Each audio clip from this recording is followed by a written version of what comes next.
I'm Kathleen Buzang, the Vice Provost, and I welcome you all for this very special afternoon for the former President of the Philippines.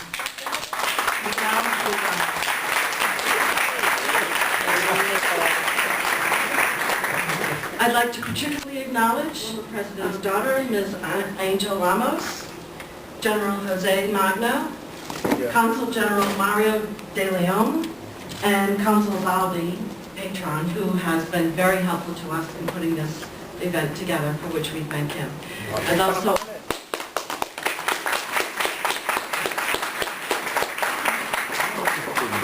I'd like to also particularly acknowledge the help of Ms. Techman put this afternoon together. And with that, introduce you to the Vice Provost. I'm sorry, that's me. The Provost, the Provost and Executive Vice President of the University, Dr. Larry Robinson. I was startled for a moment. I thought I'd been demoted.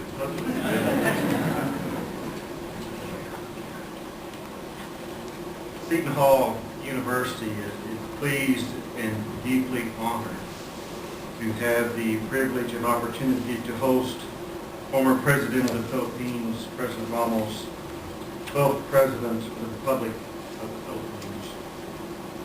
President Ramos' leadership is noted and recognized for promoting principles of people empowerment and global competitiveness, as well as developing and strengthening the economy, and he initiated a comprehensive social reform agenda. His presidency is also recognized for focusing on programs to fight poverty.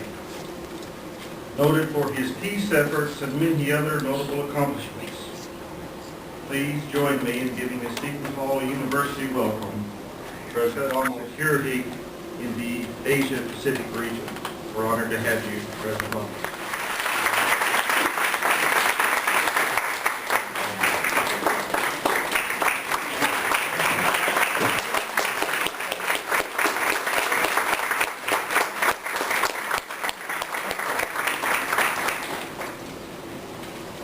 Thank you very much, Dr. Robinson, for your very kind welcome. And I express the same sentiments to all of you from Seton Hall.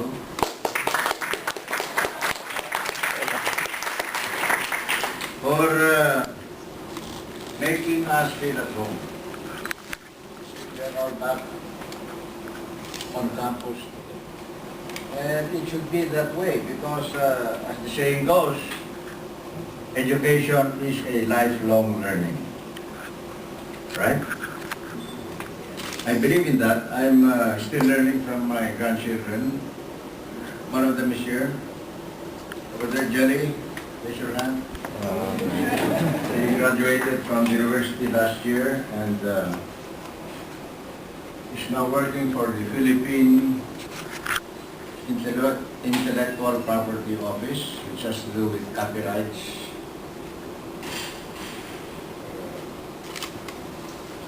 Intellectual property law, inventions, books, songs, anything of a creative nature. And that's why she's very intrigued by the name pirates around the campus. But before anything else, let me greet all of you nice people a rousing mabuhay from the Philippines. Wow. You know what we mean. Mabuhay is really many things. It means hello, thank you, welcome, coming to our house, good health, long life, continued success, and also, and maybe most especially, enduring happiness. But we do not just verbalize mabuhay where we come from. We act it out. So may I ask you nice people to reach out to your right, to your left, and back and forth across the rows. And just reach and shake the hand of that person. That's your fun. Yeah, go ahead. Paul.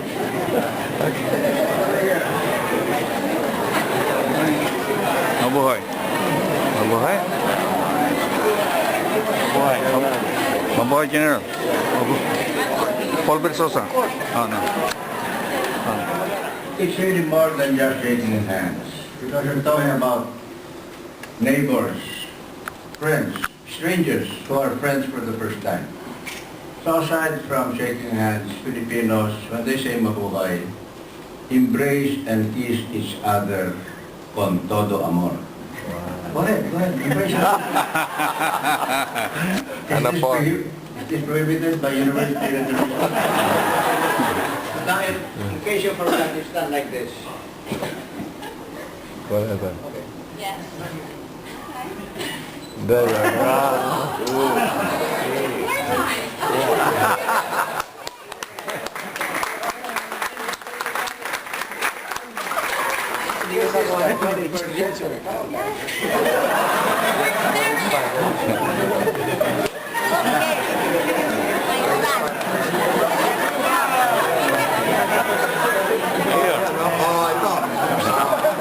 Nyalawat.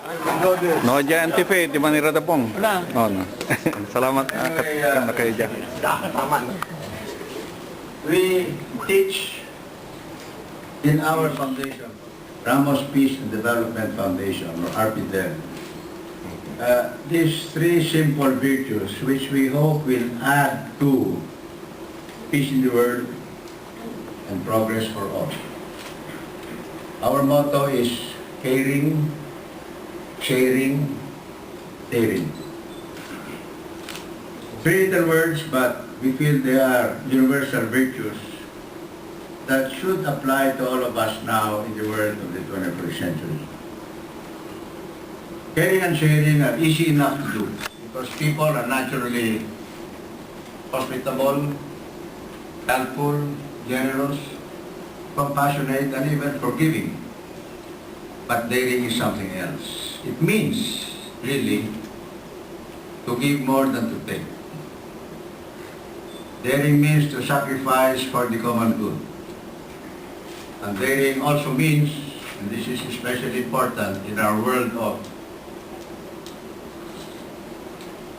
global warming, international terrorism, pandemic disease, hunger, thirst, and pollution. In many parts of the world, this also means enhancing the environment instead of abusing it.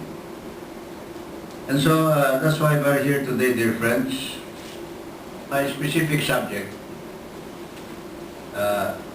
which I assigned to myself, is Asia's rise and America's role in the emerging power balance.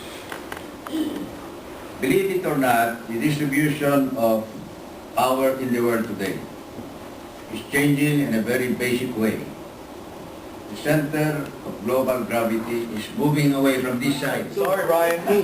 4, 5, 6. I think Mr. President's going to win this one. 20, faster. 2, 3, 4, 5, 6, 7, 8, 9, 30, faster. 2, 4, 5, 6, 7, 8, 9, 40, faster. 1, 2, 3, 4, 5, 6, 7, 8, 9, 15. Oh, one more time.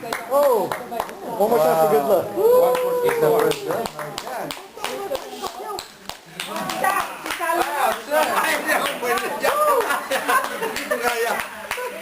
Kami na yung masasunod na namin kaya. My God! Hoy, kabalayan. Wajay Paul Versosa. At sa ikukwento, let us support our hometown. Kaya natin to. Lahat tayo mga tiga-Lingayen, tiga-Pangasinan, taga-Region 1. Kaya natin. Pero matsahin ko na konti ha. Sige ho. Ganito ang panalo sa eleksyon, gagano mo. Wow. That has multiplier effect of 1,000. Oh, let's take picture with that. You're gonna vote for me and 1,000 from your relatives. Let's take picture with it. Oh, sir, may I take picture with it?